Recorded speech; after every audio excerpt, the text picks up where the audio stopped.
Well, hello everyone, and welcome to The Weird Man, an exploration of the access of leadership for everyone.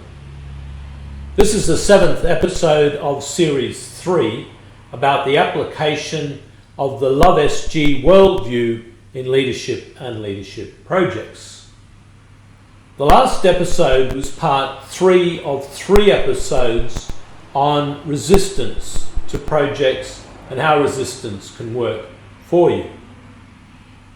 In that episode, I was demonstrating getting your life in a work of art and then getting each of your projects as a work of art in which you get to notice and then play around with aspects of your projects that seemed hooked up, thinned out, or taken another turn, or however something not working looks to you. In playing with your projects displayed in a work of art, there is just what is there. There's no imperative to make a work of art anything except what it is. Indeed, why change anything that looks beautiful already? The philosopher Martin Heiddeger, in his treatise The Origin of a Work of Art, declares that truth is the unconcealedness of that which is as something that is. Truth is the truth of being, and beauty does not occur alongside or apart from this truth. When truth sets itself into a work, it appears. Appearance, as in the being of truth in a work of art, is beauty. Heidegger's view of a work is that in its being, it is a clearing for the whole work. And this is fundamental to Heidegger's view of the human being, which could be summarized as we are how we show up in the clearing called human being. And that human being as a clearing is a light on which how we show up and how we are being might be thought of as the shadows cast by that light. The clearing both conceals being while unconcealing how we are being. You could take this like creating shadows cast by a lamp. While the lamp is whole, you can create shadow shapes in the lamplight. The shadows can be seen to have been thrown, unconcealed, and they are specific in form. Yet it is evident that other possible shadow shapes are not thrown and are concealed. We can create, that is unconceal, other shadow shapes. However, in doing so, the previous shapes have now disappeared or are concealed. Your involvement with the artistic display of a project can unconceal other aspects or possibilities for it. You can apply imagination and unreasonableness to how it could be, as being in wonder with what if. In this you might unconceal other aspects of your own humanness, and that some ways of being that hook you up disappear. And every time your involvement with the work, your project, unconceals an aspect of yourself and the world, a further truth is revealed, another beauty shows up. And any beautiful thing, of all beautiful things that are your project, can be chosen. In this episode, I will discuss that you, that is, who does your living, who is it that you say is your life, as a work of art, can seem a little hardened in places. You could look at where you're finding your way of being with others as set, hardened like a jelly might set. Not to be confused with being hard as in stern. Indeed, in this hardening, you might actually be cheerful, most likely cheerfully acquiescent. At the end of the last episode, I spoke of this as disordered, and although disordered in life can be the result of it, the hardening of a response set to specific circumstances is really related to being inauthentic. Now, inauthenticity is being in action in a way that is at odds with your values. And you might check in for a moment with what are your values? Consider these. I believe men and women are equal. Everyone from a national or ethnic or cultural background is equal. The environment needs conserving. Peace, justice, courage, kindness, generosity, patience, listening to others, and so on. There are many other values you could list here. They are commensurate with the language of virtue of the Love SG model of leadership.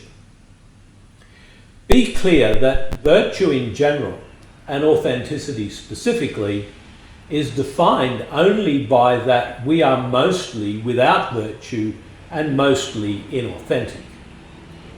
Indeed, we raise values and virtues in language precisely because they do not exist as our culture, except in some indeterminate form attached to cultural norms.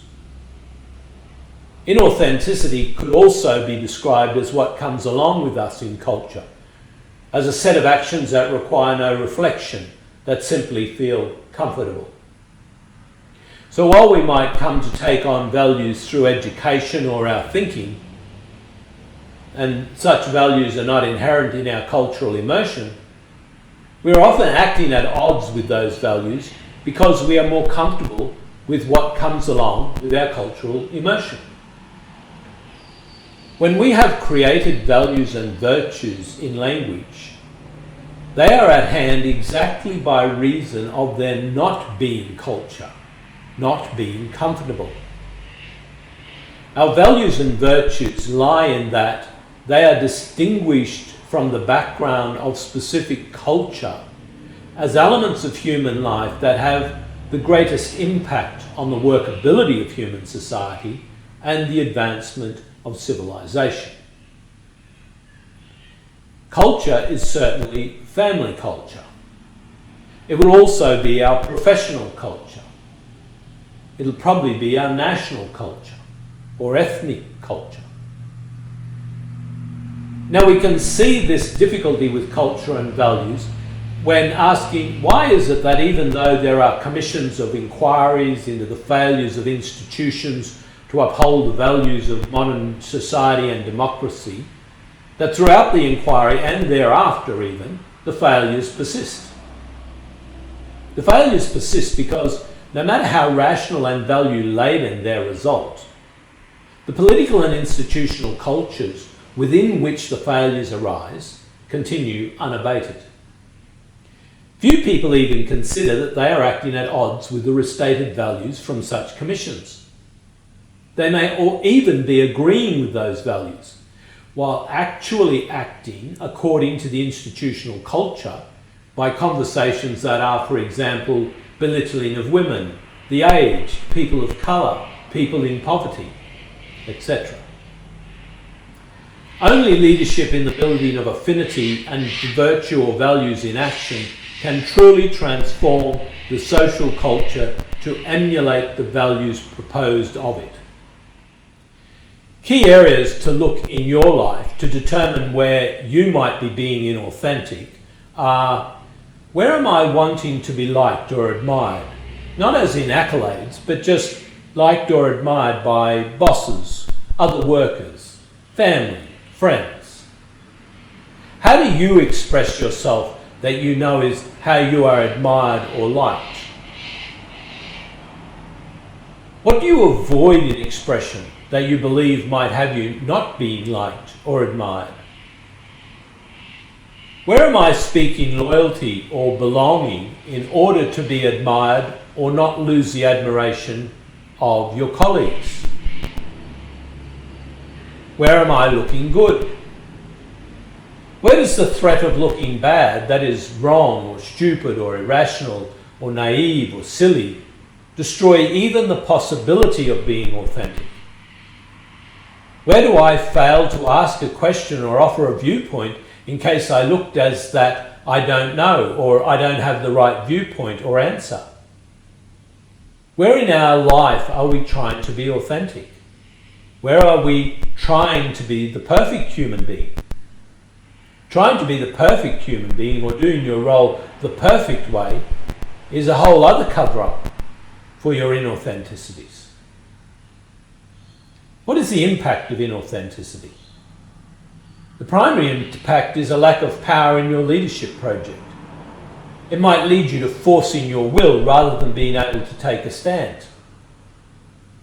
It might lead you to covering up the truth of the situation for you or your project to others.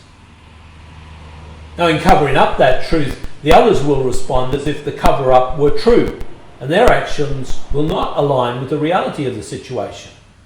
And in not aligning, you might find that something about your project fails. Certainly, if you're also then unable to see how the failure is due to your inauthenticity, and as an additional inauthenticity, you can't be wrong, you perhaps even blame others, and then the project will further flounder.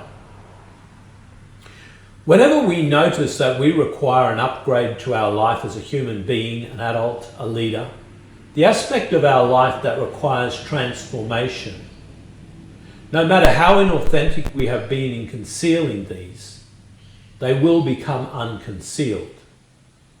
You won't be ready for that. If you are authentically sincere, your sincerity will release your inauthenticities as action and behaviour. You might be dismayed with this. After all, you have spent a lot of effort keeping that behaviour hidden under a glaze of likeability and looking good. And now you are sure that you are not likeable and just left looking bad. However, once unconcealed, you have your only opportunity to be authentic by standing in those inauthenticities with the people you have been inauthentic with, in being open with them, how you have been inauthentic. You will open up an affinity with them and provide power to your ongoing involvement and leadership. You'll be inauthentic again tomorrow. Authenticity is not something we do. It is something that happens when we unconceal our inauthenticities. Our inauthenticities are the rain that we walk out into on the way to getting something done. This is the last episode of Series 3. Series 4 will carry straight on from here. However, in Series 4 we will look at specific projects, leadership projects, and the application of the Love SG model, including those aspects we worked over during Series 3. So more practical discussion during Series 4. Bye for now.